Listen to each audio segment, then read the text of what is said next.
What's going on, guys? I've got here a 2017 Ford Mustang. I'm using this car to point out to you the location of the important fuses for your cigarette lighters, for your power points.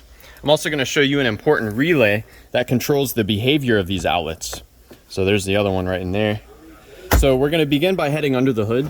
This is where we can find 3 fuses and 1 relay for the power points. So it's going to be over here on the passenger side. Here's the fuse box cover. Real simple to open this up. There's just a tab on the very front that you push in and then lift up, and it will hinge backwards. Now the first 2 fuses that I'm going to show you provide power directly to the outlets. So we've got this one here. This 20 amp fuse is for the auxiliary, which I believe is the one that is under your armrest. And then immediately underneath it, we've got another fuse. This is for the front power outlet. So they're side by side, check them both out. Now, in order for these to receive power, your power point relay must be engaged. And there is a 10 amp fuse that is necessary for that relay to receive power. And that is this fuse right here. I'm pulling this out just to show you what a good fuse looks like.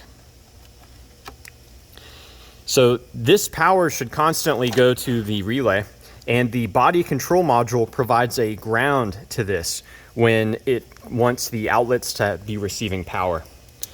One way you can troubleshoot this relay is by tapping on it. Sometimes relays get stuck, and if you tap on this relay and wiggle it around, and then your outlets magically start working again, well, then you know that you may be having an issue with this relay. Now, further troubleshooting beyond that, we can remove the relay, set it aside, and you could try swapping in another relay. So for example, we could remove this windshield wiper relay and install it where the PowerPoint relay goes. If after making that switch, your PowerPoint starts to work, well, then you know your original relay is probably no good. Now, getting this put back in here.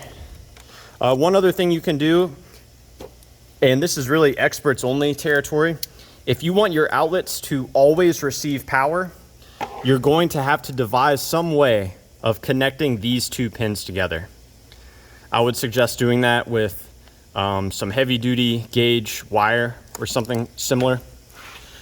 Really the best thing to do would be to actually open this relay up and modify it so that these 2 blades are just permanently connected. So that's just experts only territory at that point. Now, all of the fuses and stuff under here, we've covered a lot of stuff, but there's one other fuse I want to show you that's inside the car. This fuse provides power to the sync module, which is only important because the sync module provides power to a USB port. So some of you may be having issues with the USB port, which is why you're watching this video. So I want to help you guys out as well. So behind this cover, which we remove by pulling this piece and then lifting up on the entire plastic trim, got to get this to slide up. There we go. What we're looking for in here is a 10 amp fuse in position 32. So I'll go ahead and pull that fuse out for you. You can just barely see it. It's a red fuse that I've put some yellow paint on. So here it is. If you're having issues with your sync, definitely check this out. Sometimes you can reset your sync by just removing this and then reinstalling it later. And if this blows, your USB port will not be powering up your phones either. So yeah, I hope that this information was helpful for you, or at the very least, a good starting point in troubleshooting the power outlets or the USB outlets on your Ford Mustang. Please do let me know if you have any questions or any advice.